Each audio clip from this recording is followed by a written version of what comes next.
ఇప్పుడు మనము మన హ్యాండ్స్ని మన మన ఫింగర్స్ ఉంటాయి కదా, మన థంబ్ని మనము మన రింగ్ ఫింగర్ అండ్ మిడిల్ ఫింగర్తో టచ్ చేయాలి, బోత్ సైడ్స్.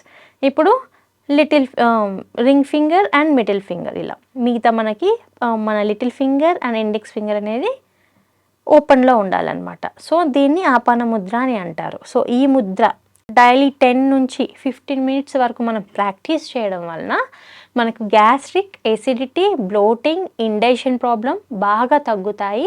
అండ్ దీంతోపాటు గట్ హెల్త్ అనేది ఇంప్రూవ్ అవుతుంది. సో ఎప్పుడైతే మనకి ఈ గ్యాస్ట్రిక్, ఎసిడిటీ, బ్లోటింగ్ అన్నీ కంట్రోల్ అవుతాయో మన మెటబాలిక్ రేట్ బాగుంటుంది అనమాట. అండ్ మనకు న్యూట్రియంట్ అబ్జర్ప్షన్ కరెక్ట్గా ఉంటుంది. మనం ఏం తిన్నా, ఎంత తిన్నా న్యూట్రియంట్ అబ్జర్ప్షన్ సరిగా లేకపోతే ఇట్ విల్ బి వేస్టెడ్. కాబట్టి మన గట్ హెల్త్ కరెక్ట్గా ఉండడానికి, మనలో ఉండే గ్యాస్ట్రిక్ ఎసిడిటీని తగ్గించడానికి, హైపర్ టెన్షన్ కూడా తగ్గించడానికి, అండ్ మన మైండ్ని కామ్ చేయడానికి కూడా బాగా యూజ్ అవుతుంది అనమాట.